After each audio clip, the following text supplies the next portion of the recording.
Hello everyone, welcome back to my YouTube channel Study with Nisha Shahane Jojare. So आज मी तुम्हाला शिकवणार आहे would like to हे पुढचं हेल्पिंग वर्ब आहे. मागील काही दिवसांपासून आपण हेल्पिंग वर्ब्स बघतोय आणि त्या हेल्पिंग वर्बची आपण काय करतो अनेक उदाहरणं घेऊन अनेक वाक्य आपण पाहतोय की ती इंग्लिशमध्ये त्या हेल्पिंग वर्बचा आपण कसा उपयोग करायचा ते. तर आजचं आपलं हेल्पिंग वर्ब आहे नेक्स्ट ते म्हणजे would like to. Would like to हे आहेत हेल्पिंग वर्ब आपलं. ओके, तर आता हे helping verb would like to चा अर्थ काय आहे, याचा ह्या सहाय्यकारी क्रियापदाचा अर्थ काय आहे किंवा हे कधी वापरायचं.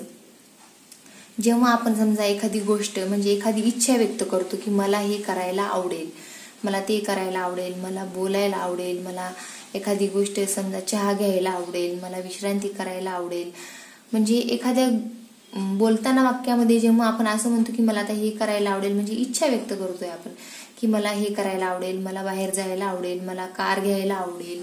ओके नाही, ह्या काय झाल्या आपल्या सगळ्या इच्छा आपण काय करतोय व्यक्त करतोय. तर ही उदाहरणं आहेत, या उदाहरणावरून तुमच्या लक्षात येऊन जाईल की नेमका याचा अर्थ काय आहे. जेव्हा वुड लाईक टू चा आपण वाक्यात वापर करतो तेव्हा क्रियापदाचं पहिलं रूप आपण वापरायचं असतं. ओके, तर हे बघून घ्या तुम्ही थोडीफार उदाहरणं. बघा, पहिलं आहे की तिला तुझ्याशी बोलायला आवडेल, म्हणजे शी, तिला म्हणजे काय शी, बोलायला आवडेल, ला आवडेल. समजा वाक्याच्या शेवटी ला आवडेल असं असेल तर लक्षात घ्या की वुड लाईक टूच वापरायचं म्हणून. सो आवडेल पण आलं किंवा ला आवडेल आलं तर हेच घ्यायचं आपल्याला. मग वुड लाईक टू घेतलं मी, she would like to talk to you म्हणजे तुझ्याशी.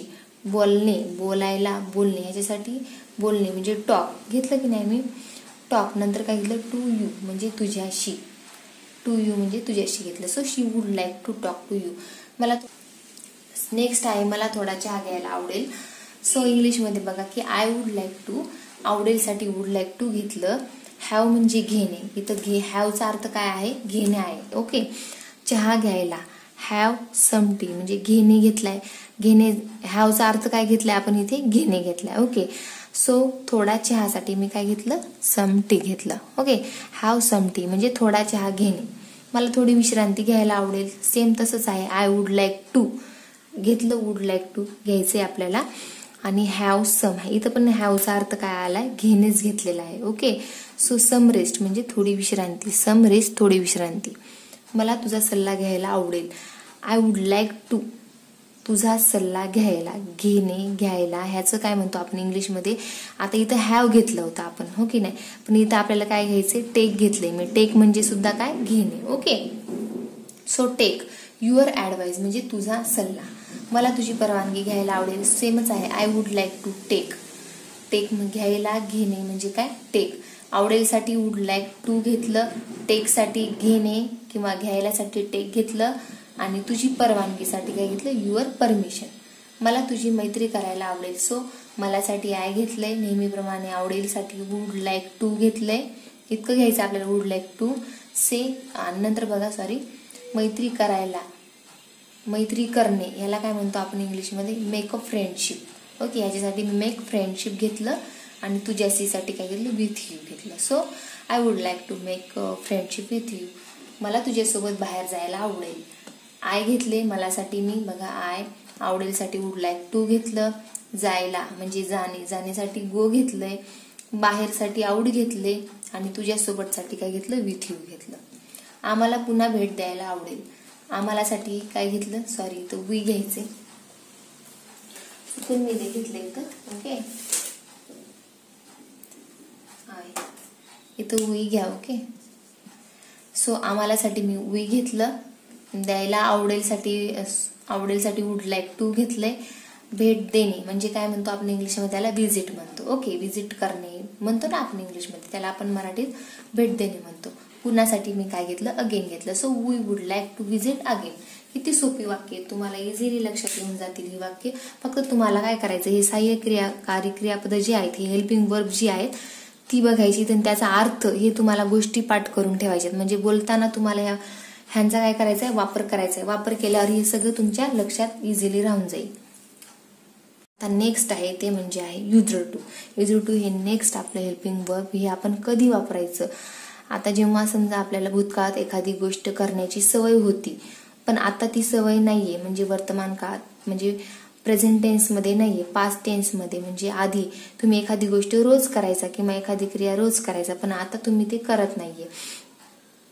तर असं जेव्हा आपण वाक्यात बोलताना सांगतो एखाद्याला, तेव्हा आपण युजर टू चा वापर करत असतो. ओके, म्हणजे एखादी गोष्ट आपण भूतकाळात रोज करायचो पण आता आपण करत नाही, ह्याचा बोलताना वापर करण्यासाठी आपण युजर टू चा वापर करतो. ओके, बघा हे वाक्य, ती माझ्याशी बोलायची.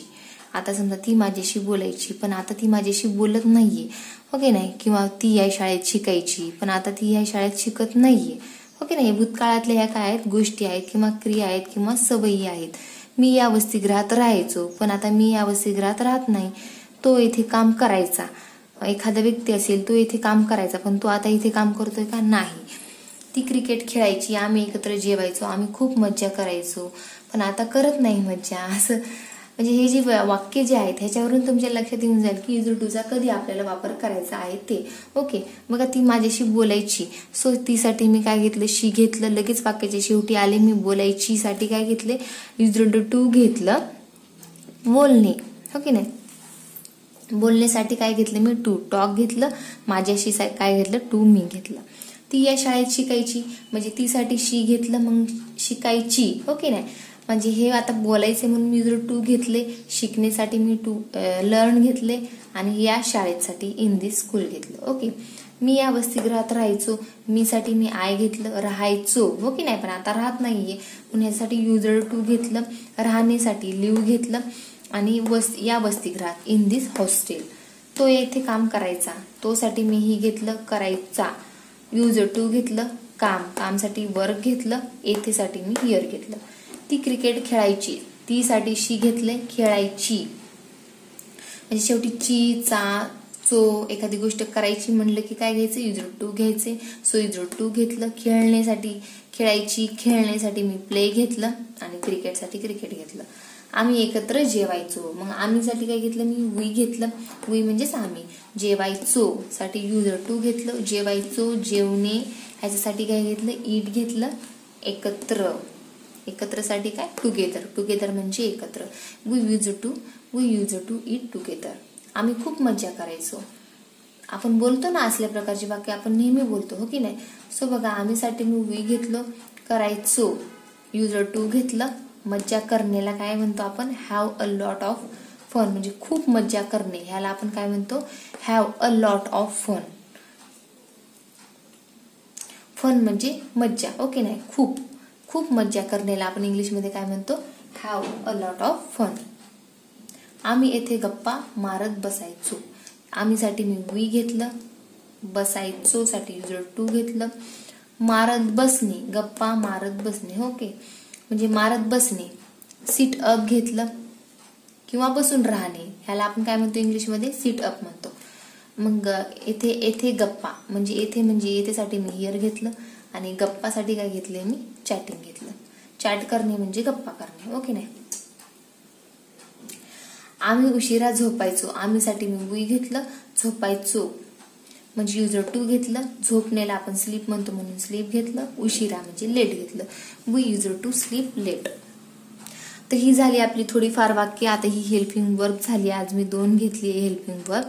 सो गाईज, जर कसा वाटला व्हिडिओ ते नक्की मला सांगा. काही डाऊट्स असतील तर ते पण कमेंट करून तुम्ही सांगू शकता. आणि जर नवीन असाल तर माझी मागची व्हिडिओ बघा. मागची व्हिडिओ बघितली तुम्हाला आत्ताची व्हिडिओ नक्की समजतील. आणि मी माझी प्लेलिस्ट तयार केलेली आहे, लर्न इंग्लिश थ्रू मराठी नावाने. त्याच्यामध्ये तुम्हाला काय सगळे व्हिडिओ मिळून जातील. So thank you.